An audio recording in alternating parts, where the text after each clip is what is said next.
বাংলাদেশে যে হাহাকার চলছে, বাংলাদেশে যে বর্তমান সরকারের এই 2 মাস সময়ের ভেতরে সমাজ যে অস্থিরতার দিকে যাচ্ছে, এর কারণ কি? এটা কি পরিকল্পিতভাবে সৃষ্টি করা হচ্ছে? এই সরকারকে কি জামাতে ইসলামী বা শিবির জোর করে ক্ষমতার থেকে বের করে দিতে পারে কিনা? এবং বাংলাদেশ জামাতে ইসলামী কোনো সরকার গঠন করার এখনো নৈতিক, জাতীয়, আন্তর্জাতিক পর্যায়ে কোনো রকমের অবস্থান তৈরি হয়েছে কিনা, সেই বিষয়টি একটু খতিয়ে দেখতে চাই। বিএনপি কি ভীত সন্ত্রস্ত? বিএনপি কি মনে করছে যে জামাত চাইলেই তাকে ক্ষমতার থেকে ফেলে দিতে পারে? আমার মনে হয় না বিএনপি তা মনে করছে। কিন্তু এক শ্রেণীর সো-কল বোদ্ধা, সো-কল যোদ্ধা, সো-কল সুশীল, ওই বদি আলমের মতো তারা বলা শুরু করেছে এবং ক্রাইসিস গ্রুপ নামে আরেকটি নতুন ছুতিয়া নতুন তথ্য দিচ্ছে। মানে সরকারকে পরামর্শ দিচ্ছে জুলাই সনদ বাস্তবায়ন করার জন্য, সরকারকে পরামর্শ দিচ্ছে ইউনূসের ভুয়া সংস্কার মেনে নেওয়ার জন্য, সরকারকে পরামর্শ দিচ্ছে ওই আলী রিয়াজ বাটপার আলী রিয়াজের তথ্য মেনে নেওয়ার জন্য। এখন আপনারা মানে মূল কথায় যাওয়ার আগে এই যে ক্রাইসিস গ্রুপ নামে এটা কারা শুরু করলো? এর 90-এর দশক, এটা বেশি দিন আগের কথা না।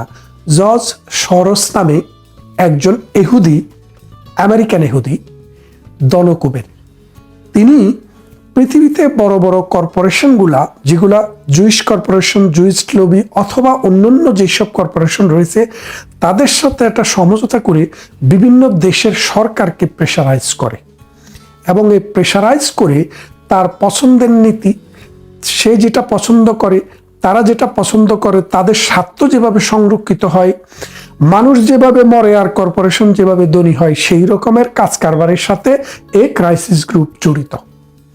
এটার সদর দপ্তর হচ্ছে ব্রাসেলসে, বেলজিয়ামের রাজধানী। আর সেখান থেকেই তারা পৃথিবীর নানা দেশে গুটি চালে।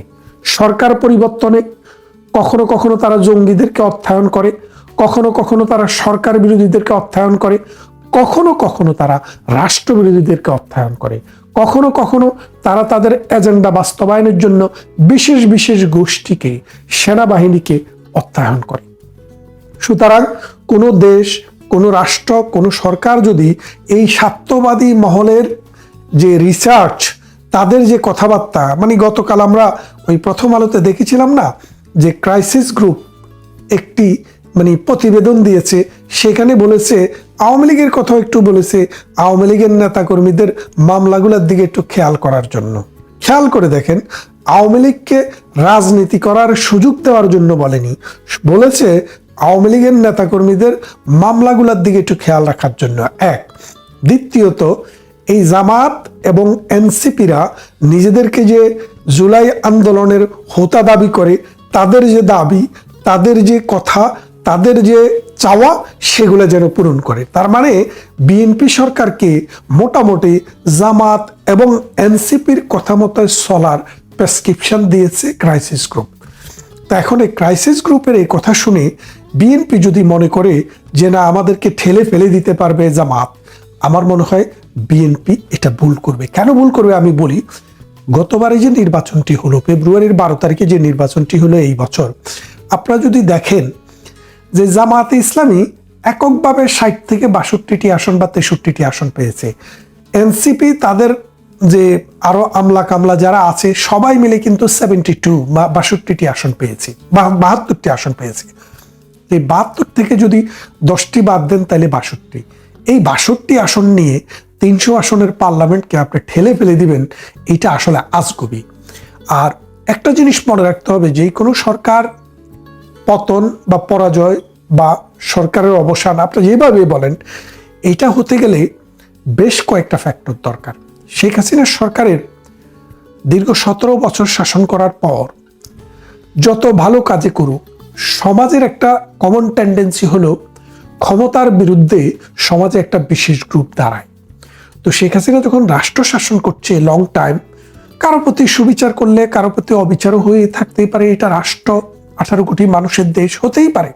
সেই কারণে সমাজে কিন্তু একটা ভাইব তৈরি হয় যে আমরা পরিবর্তন চাই। বাংলাদেশটা, এই ব্রিটেনে দেখেন, কনজারভেটিভ সরকার যখন 10-15 বছর থাকে তখন তাদের বিরুদ্ধে বিশাল একটা জনমত তৈরি হয়।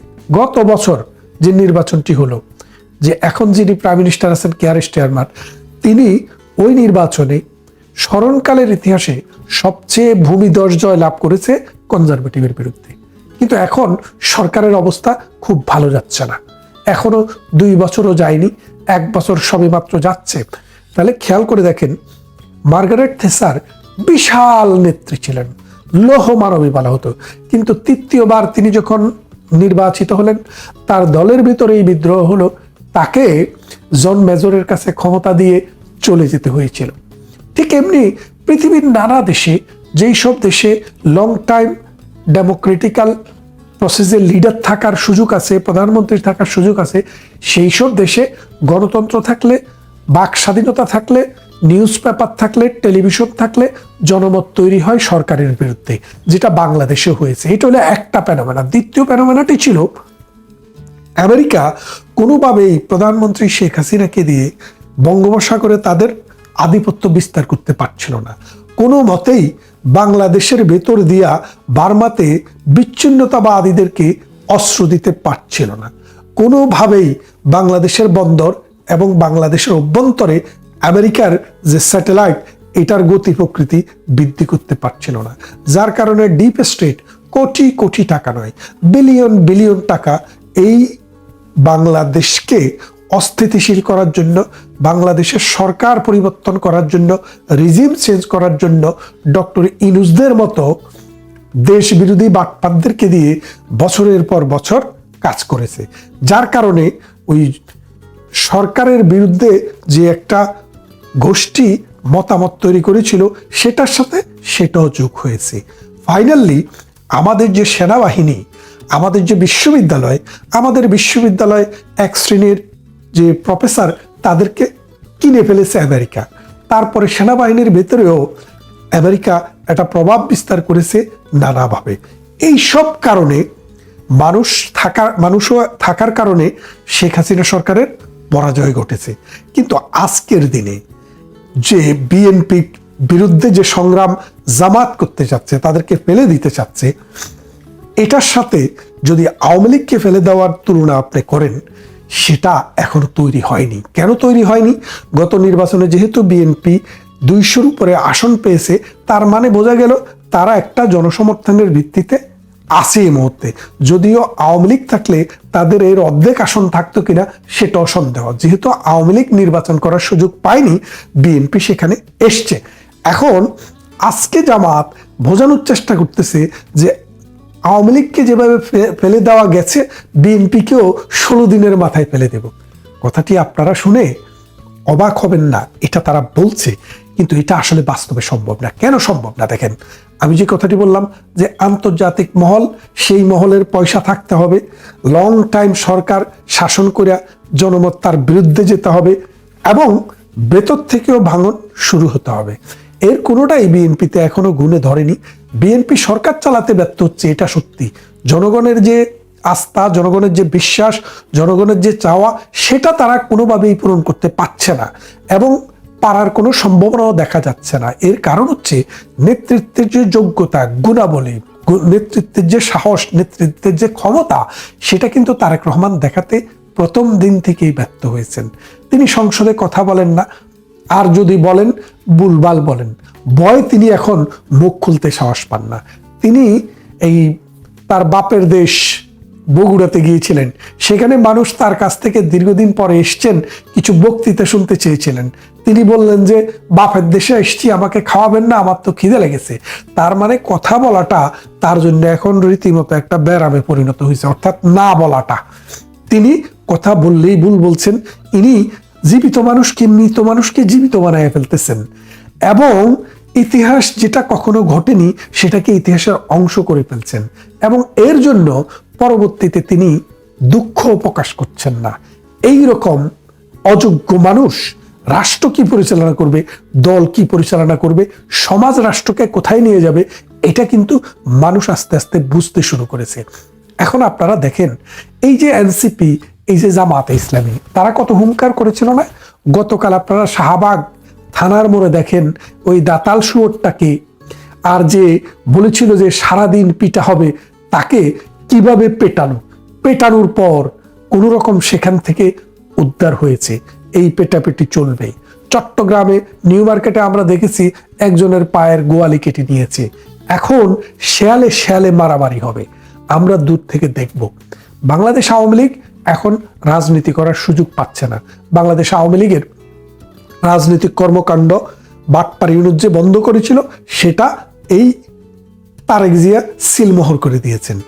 আমরা একদিক থেকে ভালোই হলো, আমরা আমাদের ক্ষমতায়, আমাদের যোগ্যতায় এই পথ, এই মত, এই দেশ, এই মানুষের কাছে কিভাবে আবার নিজেদেরকে তুলে ধরি, সেটা দেখার অপেক্ষায় থাকেন আপনারা অনেকেই ভাবছেন আওয়ামী লীগ কি নীরব হয়ে গেল? না, আওয়ামী লীগ নীরব হয়ে যায়নি। সরব হতে হয় ক্ষমতার জন্য। যদি আপনি সরব হন, জোর করে একজনকে হটান, আরেকজনকে নিয়ে আসেন ক্ষমতার জন্য, কিন্তু আমরা এখন ক্ষমতা লোভী নয়, আমরা ক্ষমতার জন্য চিন্তা করছি না। আমরা চিন্তা করছি প্ল্যান করতে হবে এই দেশের উপরে বিদেশি প্রভুদের যেইভাবে কুদৃষ্টি পড়েছে, সেখান থেকে এই দেশটাকে কিভাবে রক্ষা করা যায়। এই দেশে বিদ্যুতের আলোতে আলোকিত হয়েছিল, সেই এখন অন্ধকার নেমে এসেছে। সেই অন্ধকার থেকে দেশকে কিভাবে আবার আলোকিত করা যায়। এই দেশে শিশুদেরকে টিকা দিয়ে প্রটেক্টেড রাখা হয়েছিল, সেই শিশুদের টিকার অভাবে শত শত শিশু মারা যাচ্ছে। এই শিশুদের জীবন কিভাবে রক্ষা করা যায়। আমরা চিন্তা করছি পাকিস্তানের মতো মৌলবাদী জঙ্গি গোষ্ঠীরা, আপনারা শুনছেন বিমান বাহিনীতে, সেনাবাহিনীতে তারা ঢুকে বাংলাদেশের বিমান হাইজ্যাক করে প্রতিবেশী দেশে আক্রমণের চিন্তা ভাবনা চালাচ্ছে। আমাদের সেনাবাহিনীকে টুটা করে দিচ্ছে, আমাদের বিমান বাহিনীকে কবজা করছে। আমাদের নৌবাহিনীতেও এসে তারা ঢুকেছে কিনা সেটা এখনো আমরা খবর পাইনি। এই জায়গা থেকে দেশের সিকিউরিটিকে আমাদের মজবুত করা। আমাদের গঙ্গার পানি চুক্তিটি শেষ হয়ে যাচ্ছে এই সেপ্টেম্বরে, এটাকে কিভাবে আবার রিনিউ করা যায়, এই সব ভাবনায় আওয়ামী লীগ ব্যস্ত। এবং আওয়ামী লীগ ভেতরে ভেতরে তার নেতা কর্মী, গ্রাম লেভেল থেকে টপ লেভেল পর্যন্ত প্রত্যেকটা লেভেলে নেতার সাথে, কর্মীর সাথে, নেতৃত্বের সাথে একটা যোগাযোগ তৈরি হয়েছে। এটা চলতে থাকবে, যত দিন যাবে সেটা বেগবান হবে। আপনারা দেখবেন মেঘ দেখে কেউ করিসনি ভয়, আড়ালে তার সূর্য হাসে, হারাশশীর হারাহাসি অন্ধকারেই ফিরে আসে। বাংলাদেশ আওয়ামী লীগ যখন ফিরবে, এই দেশের রাজনীতিও আবার চাঙ্গা হবে।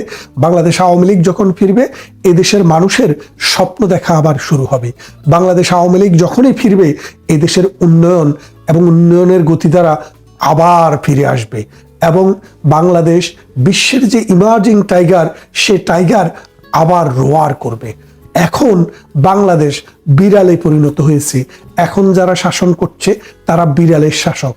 আর আমরা যখন ফিরে আসব, আমরা বাংলাদেশের মানুষের শাসক হব, বাংলাদেশকে শাসন করব, শোষণ নয়। আমরা যে মন্ত্রী দিব, আমাদের যে মন্ত্রীরা হবে, আপনারা দেখলে তার কথা শুনলে বুঝবেন তিনি দেশ এবং জাতিকে নেতৃত্ব দেওয়ার ক্ষমতা রাখে। আর এখন যেসব মন্ত্রী এমপি আপনি দেখছেন, এদেরকে অনেকে চেয়ারম্যানও মনে করছেন না।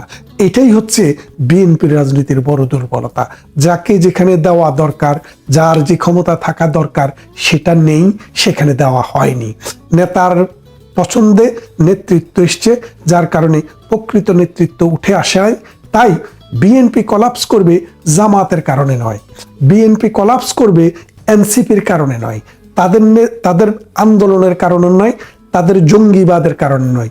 বিএনপি কলাপস করবে মুক্তিযুদ্ধের আদর্শ থেকে তারা দূরে সরে যাচ্ছে এবং বাংলাদেশের যে মানুষের আশা এবং আকাঙ্ক্ষা এবং যে সৎ এবং ন্যায়বান নেতৃত্ব দিয়ে দেশ চালানো যেত, সেই রকম মানুষকে ইনক্লুড না করে ওই থার্ড পারসন সিঙ্গুলার নাম্বার দিয়ে চালানোর চেষ্টা করা হচ্ছে। তাই বিএনপি ভিতর থেকেই ধ্বংস হবে এবং এই দেশের জন্মের সাথে আওয়ামী লীগের যেমন নাম জড়িত, মুক্তিযুদ্ধের সাথে, ৭০-এর নির্বাচনের সাথে, অসাম্প্রদায়িক চেতনার সাথে, সংবিধানের সাথে, ঠিক আবার বাংলাদেশ আওয়ামী লীগ যখনই ফিরে আসবে, মানুষ মনে করতে শুরু করবে, হ্যাঁ এখন এই দেশের যারা মালিক জনগণ তাদের প্রতিনিধি আসছে, আর বাকি যারা আছে এগুলো হচ্ছে বিদেশের তাবেদার, বিদেশিদের অস্ত্রে, বিদেশিদের অর্থে, বিদেশিদের স্বার্থে তারা ক্ষমতায় থাকে। আর আওয়ামী লীগ দেশের মানুষ, নিরীহ জনগণ, ঠেলা রিক্সা, গরুর গাড়ি, ঘোড়ার গাড়ি, কৃষক, জেলে, কামার, কুমার, মুচি, শিক্ষক, ছাত্র এবং সাধারণ মানুষের প্রতিনিধি। এই আওয়ামী লীগ ফিরে আসার অপেক্ষায় বাংলাদেশের মানুষ দিন গুনছে। আপনারাও অপেক্ষা করুন, আমরা আসছি খুব শীঘ্রই। কষ্ট হয় বিএনপি বোধ হয় আর তার চেইন অফ কমান্ড ঠিক করতে পারবে না। এই দলটা ইউনূস সরকারের আমলে আপনার 7 থেকে 8,000 মানুষকে বহিষ্কার করলো। আজকে যে ধরনের অপরাধ অন্যায়ের খবর আমাদের সামনে, ঠিক একই ধরনের অন্যায় অপরাধ কর্মকাণ্ডের কারণে সমানে তারেক রহমান লন্ডন বসে থাকতে থাকতে যত না দলের চিঠিতে সই করেছেন, মানে অন্যান্য সাংগঠনিক বিষয়ে, তার চেয়ে বোধ হয় তার এই বহিষ্কার আদেশ দিতে দিতে, মানে চিঠি তো আর তাকে লিখতে হতো না, কিন্তু বহিষ্কার আদেশটাও তার অন্তর দিতে হতো, সেই আদেশ দিতে দিতে ক্লান্ত হয়েছেন বেশি, এত বেশি। বিশেষ করে তৃণমূলে বিএনপি, এই তৃণমূলই, যে তৃণমূল আমরা আজকে কয়েকটা বছর ধরে বলছি বিএনপিকে বাঁচিয়েছে, এই তৃণমূলই, যেই তৃণমূল বিএনপির হাইকমান্ড যখন প্রকাশ্যে আসতে পারে না, সামনে আসতে পারে না, হাইকমান্ডের অনেক পেয়ে যখন ব্যালেন্সে ব্যস্ত, তখন এই তৃণমূলে বিএনপির সবচেয়ে বড় রক্ষাকারী হিসেবে এগিয়ে এসেছিল। সেই তৃণমূলটা একেবারে যেন কি একটা অন্য রূপ ধারণ করেছে। এটা কি জুলাই আন্দোলনের মতন, যে জুলাই আন্দোলনে যারা সত্যিকার আন্দোলনের জন্য মাঠে এসেছিল তারা ঘরে ফিরে গেছে আর কিছু সুবিধাভোগী মাঠে রয়ে গেছে? বিএনপির বিপদের দিনে যে বিএনপির সত্যিকার নেতা কর্মীরা তারা এখন যার যার কর্মে ফিরে গেছে, আর ধান্দাবাজ হাইব্রিড এরা সব মাঠ কাঁপিয়ে বেড়াচ্ছে। আপনারা যে ভিডিও আমাদের সামনে, এই ভিডিও এর আগেও দেখেছেন, সেদিন ঠাকুরগাঁয়ে একজন ইউনুস সামনে কলেজের নিয়োগপত্রের ফাইল ছিঁড়ে নিয়ে গেল থানা বিএনপি, উপজেলা বিএনপির প্রেসিডেন্ট পর্যায়ের একজন লোক, বহিষ্কার করা হলো। কিশোরগঞ্জের মিঠামইনে সরকারি গাছ কেটে ফেললো বিএনপির সভাপতি। আচ্ছা, বিএনপি এখন আবার বহিষ্কার করছে। বহিষ্কারই কি এইসব ঘটনার সমাধান, নাকি এদেরকে অ্যারেস্ট করাটা জরুরি? যে খবরটা ছিল, এই ভিডিওটা আপনারা যারা দেখছেন, সেই ভিডিওতে সে খবরটা ছিল এরকম যে রাজশাহীর দুর্গাপুরে একটি সরকারি কলেজে ইসলামী জলসা ও মসজিদের অনুদান চাওয়াকে কেন্দ্র করে বিএনপি নেতার সঙ্গে এক কলেজ শিক্ষিকার হাতাহাতির ঘটনা ঘটেছে। এই ঘটনায় দুর্গাপুর উপজেলাধীন জয়নগর ইউনিয়ন বিএনপির সহসভাপতি আকবর আলীকে বহিষ্কার করা হয়েছে। নুরুল কবির রিজভী আহমেদ তিনি সংবাদ বিজ্ঞপ্তি দিয়ে তাকে বহিষ্কারের কথা জানিয়েছেন বিএনপির সিনিয়র যুগ্ম মহাসচিব। বিজ্ঞপ্তিতে বলা হয়, রাজশাহীর দুর্গাপুরে দাউকান্দি সরকারি বিদ্যালয় কলেজে ঢুকে ভাঙচুর ও একজন শিক্ষিকার সঙ্গে অশোভন আচরণের অভিযোগ উঠেছে আকবর আলীর বিরুদ্ধে। সুতরাং দলীয় নীতি, আদর্শ, শৃঙ্খলা পরিপন্থী কার্যকলাপে জড়িত থাকার সুস্পষ্ট অভিযোগে তাকে বিএনপি প্রাথমিক সদস্য সহ সব পর্যায়ে দলীয় পদ থেকে বহিষ্কার করা হয়েছে। এই বহিষ্কারের অর্থ কি? আমরা জানি যে এসব বহিষ্কার বিএনপি এবং আওয়ামী লীগের দুই দল এসব বহিষ্কার করে, তারপরে একবার মৌকা মতন তারা এই বহিষ্কারটা তুলে নেয়। প্রকাশ্য একজন শিক্ষিকাকে পায়ের জুতা খুলে পিটাচ্ছে আমরা দেখতে পাচ্ছি। সেই লোককে কি তাৎক্ষণিক পুলিশ অ্যারেস্ট করবে না? এটাই তো আইনের শাসন, আইনের শাসন তো এইটাই হয়। কিন্তু সেই গতানুগতিক গত যা যা সরকারগুলোতে দেখেছি, মুখে শুধু গণতন্ত্রের কথা বলে, সুশাসনের কথা বলে, আর কাজের সময় নিজের দলের লোক বলে ওই একটা আইওয়াশ, চোখ দেখানো, লোক দেখানো একটা বহিষ্কারের বিষয়ে আকবর আলী বলেন, এ বিষয়ে আমি জানি না, সেদিন এলাকার মুরব্বীরা দাওয়াতপত্র নিয়ে গেছিল। এ সময় ম্যাডাম হীরা বলেন, আপনারা কি জন্য এখানে, আপনারা টাকা নিতে আসছেন নাকি? এ নিয়ে কথা কাটাকাটি এক পর্যায়ে মারামারির ঘটনা ঘটে। শিক্ষিকাও দেওয়ার চেষ্টা করেছে, এটা সত্য, কিন্তু শিক্ষিকাকে জুতা মেরে শিক্ষিকার প্রতি উদ্ধত হয়েছে যখন আকবর আলী, তখনই তো শিক্ষিকা দিতে গেছে। মানুষ বিপদে পড়লে তো সবসময় তাকে নিজেকে রক্ষার চেষ্টা করে। বৃহস্পতিবার দুপুরে কলেজটিতে ডিগ্রি দ্বিতীয় বর্ষের পরীক্ষা চলাকালে অনাকাঙ্ক্ষিত ওই ঘটনা ঘটে। এই ঘটনায় কলেজের অধ্যক্ষ শিক্ষিকা সহ অন্তত 5 জন আহত হয়েছেন। পরে কলেজ কেন্দ্রে 144 ধারা জারি করা হয়। চিন্তা করে দেখেন যে বাংলাদেশে একটা কলেজের ভেতরে একজন শিক্ষিকা তিনি নিরাপদ নন, তাকে ইউনিয়ন বিএনপির তাও শীর্ষ নেতা না, পাতি নেতা লোক পর্যায়ের একজন গিয়ে জুতা দিয়ে পিটিয়ে আসতে পারে, তার শাস্তি তিনি দল থেকে বহিষ্কার।